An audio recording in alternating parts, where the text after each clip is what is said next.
Feliz tarde a todos, bienvenidos a este encuentro síncrono, nuestro cuarto encuentro. Gracias por conectarse y bueno, ya estamos en el tiempo estimado. Señalamos que comenzaríamos a las 4:05, dando oportunidad a que los compañeros que estén por allí se conectaran y poder estar acá interactuando en este espacio. Bienvenidos Andrea, Andrés, a Liliana, a Luisana, Yasmín, creo que es el nombre que... Yasmín. Bueno, gracias por estar aquí conectados. Esperemos si otros compañeros se van conectando, chévere. Hoy, bueno, nuestro último encuentro síncrono para este periodo, al menos que tengamos alguna eventualidad y tengamos que conectarnos. Del resto, hoy tenemos las orientaciones básicas para esta cuarta unidad que vamos a comenzar por referirnos que si hacemos un bosquejo de lo que ha sido la asignatura o lo que ha sido esta cátedra o esta unidad curricular, si no me escuchan me avisan porque yo comienzo y ustedes tienen que indicarme si se está escuchando. Esta unidad curricular, Introducción a la Psicología Educacional, bueno, nos dio todo lo que fue un transitar, ¿no? De lo que es el psicólogo en el campo o en la proyección a lo que es el campo educativo. Comenzando con elementos tan significativos y sustanciales como la historia de la psicología educativa, como es una de las aristas más recientes en los procesos del psicólogo y cuáles han sido los autores más significativos, los autores que de una u otra manera han dado sus aportes eh, puntuales, sus aportes sustanciales, sus aportes significativos, esos aportes que se han mantenido en el tiempo, que se han ido transformando, que se han ido adaptando y que han buscado dar respuestas a los procesos evolutivos y a los procesos adaptativos de los estudiantes y de todos los que hacen vida en el quehacer o en el contexto educativo. Entonces, fíjense que, bueno, repasando por acá, tenemos que planteado para hoy la bienvenida, ahondar en el contenido de la unidad 4 y abordar nuestra evidencia de aprendizaje o lo que tenemos pautado como la actividad sumativa 4. ¿Cuáles son los parámetros específicos para su diseño o construcción y cómo se aspira que sea realizada? Quiero felicitar, grosso modo, a todo el equipo, a todo el grupo, todos los grupos, por su participación significativa en la construcción de la revista. Estoy en proceso de revisión, unas revistas bastante interesantes, bastante adaptadas a la propuesta de la rúbrica de lo que se quería que ustedes realizaran y que tanto en una como en la otra sección hubo quórum, vamos a llamarlo de esa manera, en el sentido que gran cantidad de estudiantes entregó la actividad y eso me parece excelente porque significa que hay compromiso, que hay dedicación, que estamos encaminados en los procesos educativos y que estamos trabajando de manera síncrona, sistémica, procesual con las actividades que tenemos que realizar. Dios mediante, ya para mañana eh, debe estar corregido todos los trabajos para que ustedes puedan visualizar y cualquier duda que tengan al respecto, bueno, me escriban al privado por el foro de dudas y aclaramos. Entonces, fíjense, si hacemos un recuento de lo que hemos observado, tenemos en la primera unidad que nos paseamos entonces por el contexto histórico, por los diferentes autores, su crecimiento, su desarrollo y su evolución en el tiempo, y hablamos de conceptos básicos, ¿no? Como el concepto de pedagogía, hablábamos que es el acompañamiento, hablábamos de la didáctica, y cuando hablamos entonces de la didáctica nos referíamos a que es ese proceso que hace altamente pertinente los procesos educativos. Hablábamos del proceso de enseñanza-aprendizaje. Si recuerdan esa clase, hablábamos que una cosa es cómo se enseña y otra cosa cómo se aprende, y cómo eso va de la mano, es algo sinérgico y que es importante que tengan una coexistencia para que se pueda dar de manera efectiva. Hablamos entonces del rol o el papel que cumple el psicólogo dentro del contexto educativo. Hablamos del rol que cumple el docente, que deja de ser un docente que solamente va a vertir un contenido, sino que se convierte en un facilitador, y entonces hablamos del contexto más ampliado de lo que es un facilitador, entendiéndose entonces que ese individuo toma en consideración otras aristas y toma en consideración la dimensión del ser como un elemento fundamental para que el aprendizaje sea realmente efectivo, para que el aprendizaje sea realmente significativo. Hablamos también entonces del papel y de la psicología y del papel del psicólogo educacional, pero solamente de una manera muy somera. Empezamos a entender cómo el psicólogo se va paseando por las diferentes teorías, por las diferentes corrientes, por todos los diferentes aspectos que fomentan que el espacio educativo tenga armonía y tenga elementos que generen una eficiencia en sus procesos. ¿Hasta ahora estamos claros?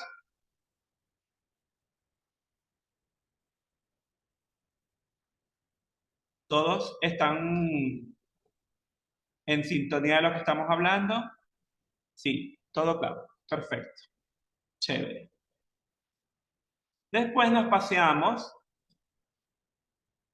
por las teorías y modelos en las etapas evolutivas. Conversamos sobre cada uno de los autores, conversamos sobre cada una de las corrientes, cómo esas corrientes van tomando diferentes aristas, dimensiones, cómo esas teorías dan respuesta a los procesos en el quehacer educativo, cómo se mantienen en el tiempo, cómo no está una corriente aislada de la otra, sino que por el contrario se alimentan, se complementan y fomentan que el aprendizaje realmente se pueda gestionar. Un elemento importante es la gestión, es decir, que sí se pueda proyectar en el tiempo, que cada uno de esos elementos sí pueda darse de manera pertinente.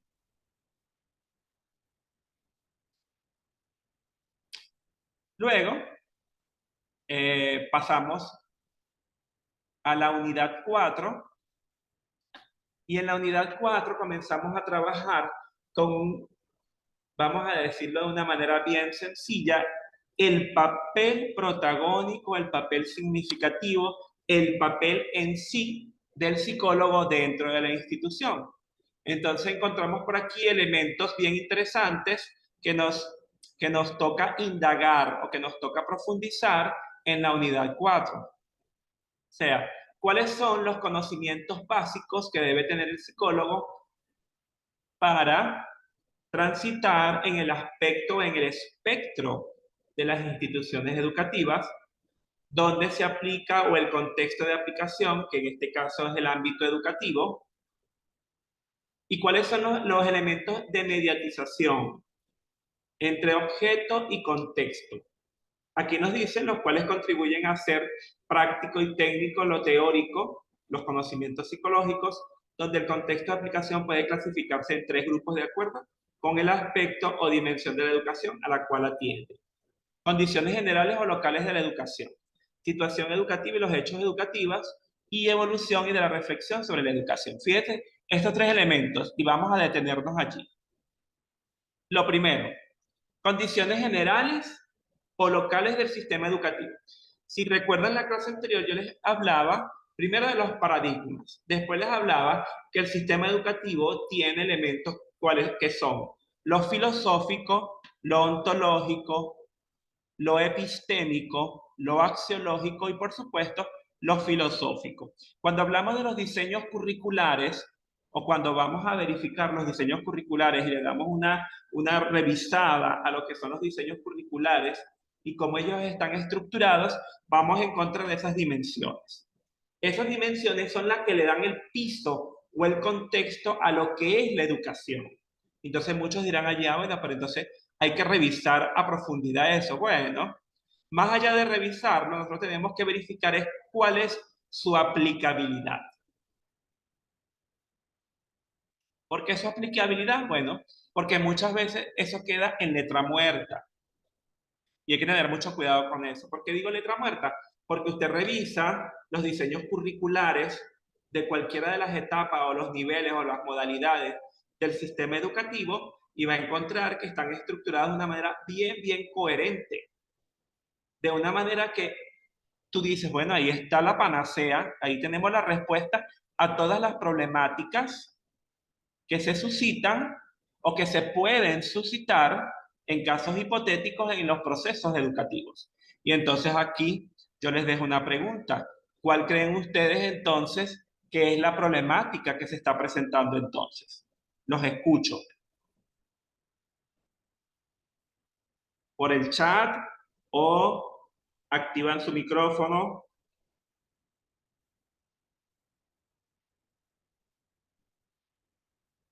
Lili dice, no se aplica nada, profe. Ajá. ¿Quién más?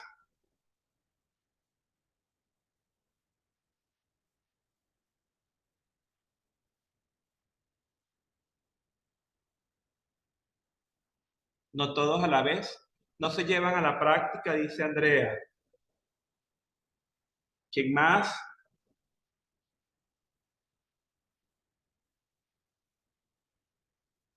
Ah, falta de presupuesto para su aplicación, Andrés. ¿Quién más? ¿Quién más? Y cerramos este ciclo.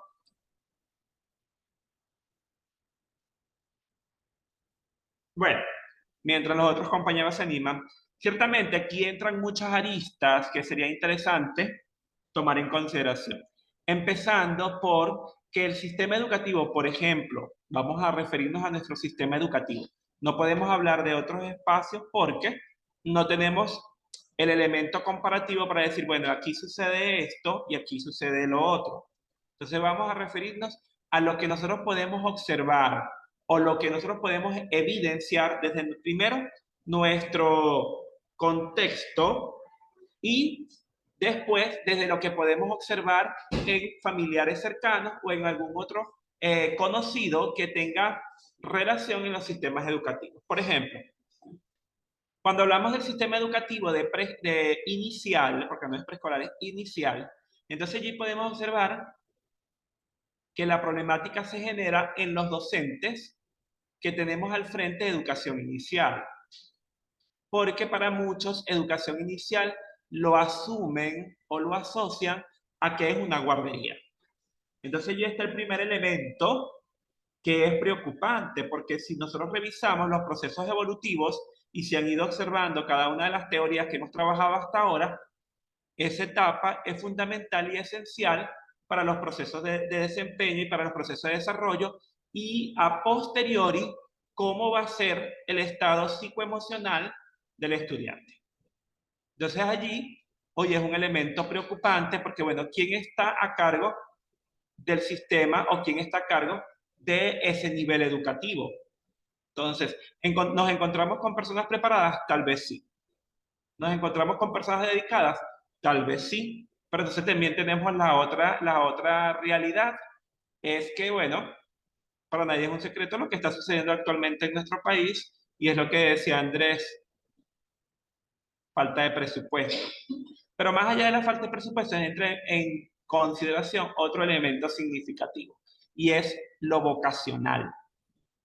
Realmente yo estoy comprometido con el sistema o estoy comprometido con lo que estoy haciendo. Realmente estoy en coherencia y pertinencia con lo que estoy haciendo. Alguien por aquí escribió, dice, yo recuerdo el psicólogo de mi liceo, varias veces estuve en su oficina y aunque lo me decía me parecía importante, él no tenía interés en seguir trabajando. Ajá. Además, solo estaba 2 horas allí en la institución por el pago, recuerdo que su práctica es importante, pero sin motivación. Interesante lo que señala Andrés. Sí, es otro elemento que se evidencia mucho. Entonces tenemos por allí eso. Entonces fíjense cómo uno de los eslabones más significativos, que es la educación inicial, no le prestamos la atención debida. Ya debemos partir por ese primer elemento. O sea, ¿cómo está el sistema de educación inicial? ¿Qué se está enseñando en esa etapa? Que es una etapa, más que enseñar, es una etapa de juego, de rasgado, de motricidad fina y motricidad gruesa. O sea, ¿qué elementos están allí? Entonces, es importante. Luego estamos en la segunda etapa, que es la educación básica. Que bueno, tenemos entonces otro contexto que a veces podemos evidenciar que hay un divorcio entre el contexto o la realidad de nuestro país y del contexto mundial con lo que se está aplicando en los procesos educativos de ese nivel. Entonces, todo eso va a generar que el trabajo del psicólogo en esas instancias sea un poco cuesta arriba. Entonces, eso es importante verificarlo también. ¿Sí? ¿Cómo vamos hasta ahora? ¿Estamos entendiendo? Sí, ok.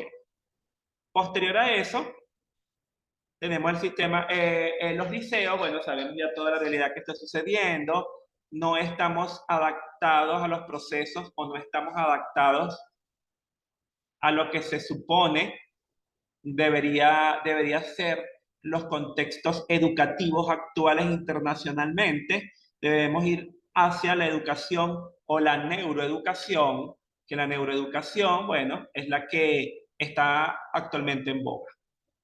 Es interesante investigar o indagar un poco más al respecto, porque la neuroeducación, bueno, está entendiéndose como el elemento que viene a transformar tanto el espacio como la metodología de enseñanza-aprendizaje. Y allí tiene mucho que ver el papel del psicólogo, bueno, porque el psicólogo es el que da respuesta a nivel de esos procesos de transformación y cambio. Avanzando porque los tiempos apremian, ¿verdad? Fíjense que entonces, bueno, ¿de qué nos habla entonces la unidad 4 o el cuarto contenido? Nos habla entonces de rendimiento escolar, o sea, cómo el psicólogo educativo va midiendo o va observando de manera muy detallada cuál es el rendimiento escolar, cuáles son las discapacidades o inadaptaciones funcionales psíquicas y sociales que puede observar en el contexto educativo y cómo él entonces, a través de su praxis, puede ayudar a mejorar, a paliar o acompañar a los docentes en esos procesos. Porque recuerden algo, el psicólogo educativo está para dar contención y eso hay que entenderlo.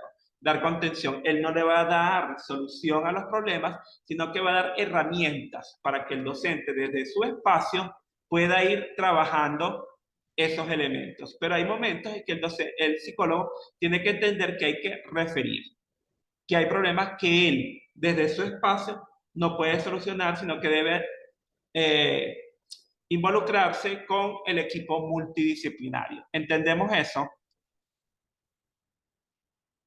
Los escucho. Hablamos entonces también de su interacción en el problema. Claro, ok, Lili, perfecto. Del problema emocional. En este caso, bueno, trabaja y genera herramientas, verifica cómo van los procesos educativos de los chamos, verifica cómo va la interacción entre el docente y los estudiantes, entre los estudiantes y su grupo, es decir, sus coetanos, cómo es la relación con los diferentes actores en el proceso educativo y cómo está su elemento emocional, es decir, cómo él está gestionando su relación en el espacio educativo, sabiendo que encontramos a los jóvenes en una de las etapas más vulnerables de los procesos emocionales, generando con ello que sea, por ende, una persona más susceptible, más fácil de enajenar y más fácil de que su proceso emocional o su autopercepción sea violentada. Tenemos también el clima en el aula, bueno, y aquí sale a relucir el famoso acoso escolar, que actualmente se mantiene como una de las principales eh, conductas desadaptativas del aula. Y eso tiene que ver mucho con ¿qué? Con la autoestima, con la valoración, con la autopercepción, con lo que el estudiante o el discente maneja como su autoimagen. Y allí entonces entra Maslow, recordando a Maslow con la pirámide y cómo, bueno, llegar a autoestima es el último eslabón. Debemos pasar por autopercepción, autoconocimiento, autodesarrollo, para entonces poder hablar de que tenemos autoestima. Entonces, fíjense cómo en esa etapa, que es tan vulnerable, ¿qué hace entonces el psicólogo educativo para brindar apoyo a esos jóvenes? A través de que gestionar correctamente las emociones, hablar del respeto, de la tolerancia, que el espacio educativo sea un espacio donde el estudiante no vaya a generar caos con sus otros compañeros, sino que sea un espacio para gestionar las emociones. Otro elemento significativo en el papel del psicólogo educativo es el asesoramiento vocacional. El asesoramiento vocacional que no va solamente al estudiante, va también a la familia. Es decir, uno de los elementos, y creo que se los dije en la clase anterior, es que debemos hacer énfasis en el apoyo a la familia, porque muchas veces el problema está allí, ni siquiera está en los estudiantes, está en la familia. Entonces el acompañamiento y el asesoramiento debe ir direccionado a que esa familia entienda que no es lo que ella quiera que el estudiante estudie. No, ella lo que tiene que estar es brindando herramientas y brindando apoyo para que él pueda descubrir qué es lo que realmente quiere. Y allí el papel protagónico entonces del psicólogo educativo. La motivación, y entonces bueno, allí es cómo nosotros desde manera intrínseca y extrínseca logramos hacer entender a cada uno de los que están presentes en el quehacer educativo que la motivación es un elemento de dos aristas.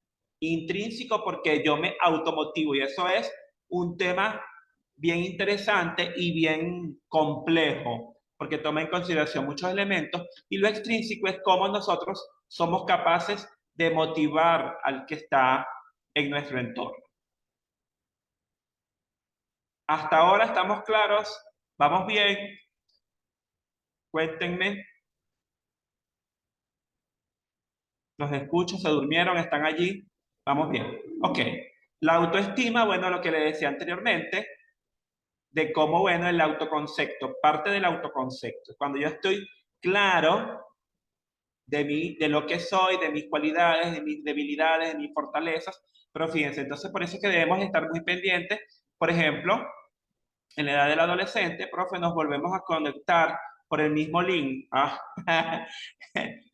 tendría que darme chance, porque acuérdense que tengo que, profe, lo queremos.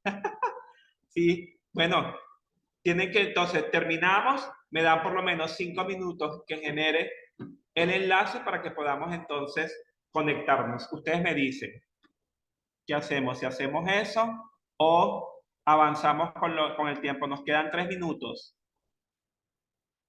Ok, sí que, Lili, ok, sí que, genere el link. Bueno, entonces vamos a, con estos 2:25 que nos quedan, para cerrar, hacer la grabación y se los paso, ¿por dónde les paso el enlace? Se los paso por el, se los paso por el foro de anuncios.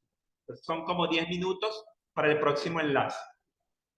¿Les parece bien?